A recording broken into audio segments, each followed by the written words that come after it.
दिवसांपासून नवीन पिढीच्या आरोग्यावर आपण बोलत आहोत। वाढती टर्मिनच्या इंजेक्शनची वापराची प्रक्रिया, शरीर सौष्ठवासाठी वापरली जाणारी प्रोटीन्स किंवा स्टेरॉइड इंजेक्शन्स आणि तिसरा टप्पा आहे तो अप्रत्यक्षरित्या ड्रग्सचा। बारामतीच नाही तर पुणे जिल्ह्याच्या ग्रामीण भागापर्यंत फोपावलेलं हे अत्यंत भयानक संकट याकडे आपण समाजाचं लक्ष वेधून घेतोय। यामध्ये अनेक घटक आहेत की जे या बाबतीत जनजागृती करू इच्छितात किंवा ज्यांना या बाबतीत जनजागृती करायची आहे, पण आपण त्यांच्यापर्यंत पोहोचत नाही। मी काही काळापर्यंत प्रोटीनचा व्यवसाय करणाऱ्या किंवा या क्षेत्रात शरीर सौष्ठवाच्या क्षेत्रात काम करत असलेल्या संसर येथील ओंकार निंबाळकरशी भेटलोय। ओंकार निंबाळकर गेल्या काही वर्षापासून या क्षेत्रात आहे। कुस्ती क्षेत्रात काही वर्ष कार्यरत असलेला सुजित मासाळकी जो सकाळच्या इन या उपक्रमाअंतर्गत याच्याच संदर्भातील जनजागृती करतोय, अगदी दिल्लीपर्यंत त्यांनी जनजागृती केलेली आहे। हे दोघं जण आपल्यावर आहेत। सुजित, ओंकार, मला एक थोडीशी गोष्ट विचारायची की सामाजिकदृष्ट्या हे टर्मिनची इंजेक्शन आणि शरीर सौष्ठवासाठी घेतली जाणारी प्रोटीन्स किंवा इंजेक्शन्स काय इफेक्ट वाटतो, काय करावं लोकांनी? कसं आहे माहिती आहे का, आता आपण तुम्ही प्रोटीनचा विषय मांडला तर प्रोटीन हे मुळात पूर्ण वेगळे सप्लिमेंट आहे। म्हणजे प्रोटीन हे पूर्ण दुधापासून बनवले जाते। एक ओरिजिनल प्रोटीनपासून काहीसुद्धा साईड इफेक्ट नसतात। प्रोटीन आपल्या शरीराला गरजेचे आहे, पण ह्या प्रोटीनला सोडून आजची यंग जनरेशन स्टेरॉइड आणि टर्मिन ह्याच्याकडे वळलेले आहे। स्टेरॉइड म्हणजे एक आर्टिफिशियल टेस्टोस्टेरॉन, म्हणजे आपल्या बॉडी जी नॅचरल टेस्टोस्टेरॉन बनवते, जो आपला मेलचा हार्मोन्स आहे टेस्टोस्टेरॉन, तर तो आर्टिफिशियल आपण बाहेरून इंजेक्ट करून तो वाढवला जातो। त्याचे खूप साईड इफेक्ट आहेत। मी जर साईड इफेक्ट सांगायला लागलो तर जवळजवळ 1 तास जाईल। अजून सायन्सने त्याचे साईड इफेक्ट समोर आणले पण नाहीत, अजून शोध चालू आहे। दुसरं की फायदा आहे यामध्ये तुला जास्त माहिती आहे तर ते आम्हाला तुझ्याकडे जाणून घ्यायचं। आता दुसरं म्हणजे टर्मिन काय करते की आपले जे बोन्स आहेत ते जर कंटिन्यू त्याचा कंझ्युम केला, यूज केला, तर बोन्स पूर्ण वीक करते। तर टर्मिन कशासाठी यूज केले जाते, तर तात्पुरत्या स्ट्रेंथसाठी, आनंद म्हणजे ताकद मिळण्यासाठी यूज केले जाते। तर आजकालची पिढी टर्मिनचे ॲडिक्शन त्यांना लागल्यामुळे नॅचरली फूड सोर्समधून काही सुद्धा कंझ्युम करायला नको म्हणतात।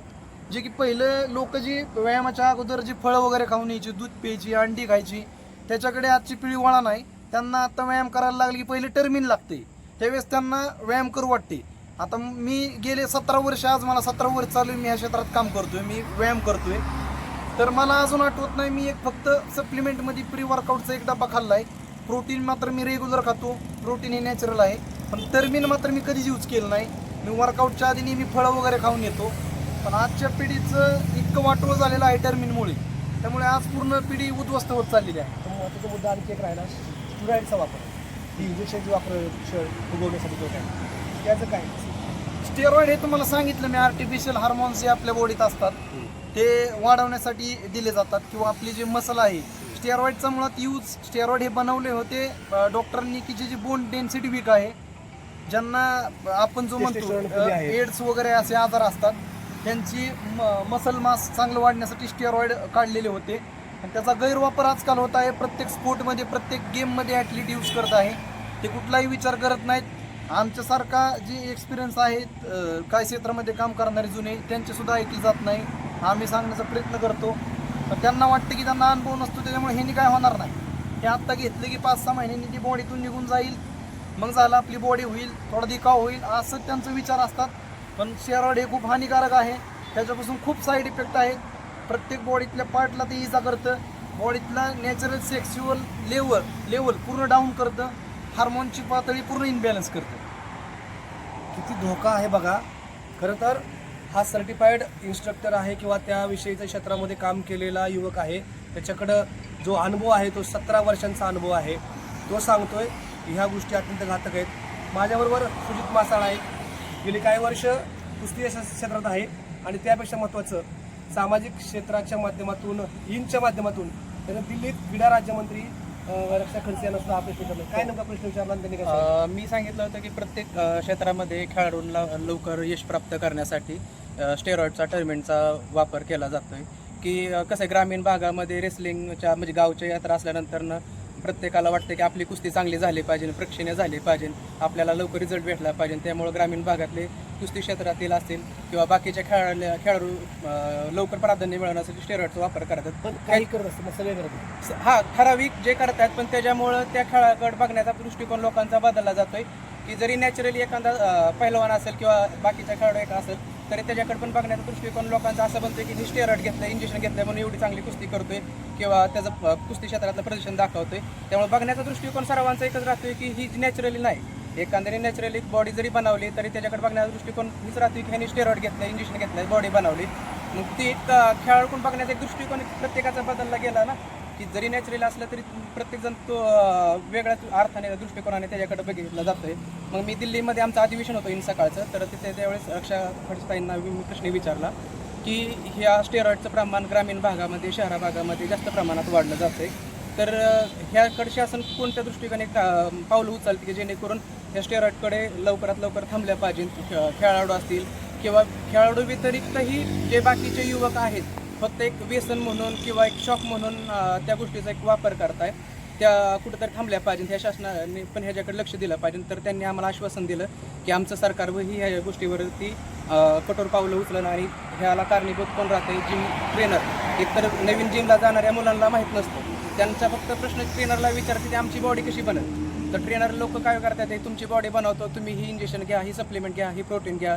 आणि त्याच्यामुळं मग मुलांना काय त्यांचा घरचा कार्यक्रम किंवा लग्न असेल किंवा गावची यात्रा असेल, बॉडी शो करायचा असतो तात्पुरता दाखवाय पुरता, तर त्या गोष्टी दाखवण्यासाठी मग ते त्या गोष्टीला बळी पडतात आणि इंजेक्शन घेतात, स्टेरॉइड घेतात आणि तेवढ्यापुरतं हे करतात. अशी बरीच केसेस आहेत माझ्या ओळखीचे की त्यांच्या किडन्या फेल झालेल्या आहेत. मग ह्या गोष्टी फक्त तात्पुरत्या दाखवण्यापुरत्या विचार न करता आपण लॉंग टाईमचा विचार केला पाहिजे. आपलं शरीर महत्त्वाचं चांगलं असेल तर तुम्ही भविष्यात कोणत्याही गोष्टी करू शकता ना. तर शरीर तुमचं मजबूत नसेल, नुसतं तात्पुरतं बॉयलर कोंबडीसारखं दिखावा नुसतं मोठा असेल आणि आतनं जर फॉसा असेल तर त्या गोष्टीला काय अर्थ राहतच नाही ना. त्याच्याकडे बघितलं पाहिजे सगळ्यांनी. विषय किती महत्त्वाचा आहे लक्षात घ्या. मी फक्त शेवटचा प्रश्न ओंकारला विचारतो. ओंकार, ह्या तरुण पिढीला काय सांगते, कारण अनुभव मोठा आहे तुझ्याकडे, काय सांगते? मी त्यांना एवढंच सांगेल की आज मी तुम्हाला परत एकदा सांगतो की मला 17 वर्ष चालू आहे. माझी पूर्ण बॉडी, मी सुद्धा ह्या काही गोष्टी मागच्या 10-12 वर्षापूर्वी यूज केल्या एकदम थोड्या प्रमाणात, पण मला एक्सपिरियन्स आला. मी सर्टिफिकेशन केलं. मी इंटरनॅशनलचा K11 हा फिटनेसचा 1 नंबरचा कोर्स केलेला आहे. त्यामुळे मला नॉलेज वाढत गेलं.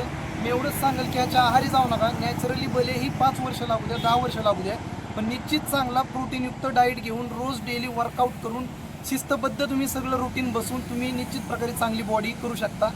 तर मी एवढंच सांगेल की तुम्ही त्याच्या आहारी गेलं नाही पाहिजे आणि ते लवकरात लवकर तुमच्या रुटीनमधून काढून टाकायला पाहिजे. आता एक शेवटचा त्याच अनुषंगाने एक प्रश्न आला की असं काय घेतलेलं पण त्रास झालेला, अशी काय उदाहरणं समोर होती का, आणि त्यांना काय सांगितलं? भरपूर उदाहरणं आहेत. आता मी तुम्हाला इथे सांगू शकत नाही कारण त्याचे साईड इफेक्ट खूप गहाण आहेत. बरेच मुलं मला विचारतात की मला हे होतंय ते होतंय. मी माझ्या अनुभवाने जेवढं मला सांगण्याचा प्रयत्न मी करू शकतो तेवढं मी त्यांना सांगतो.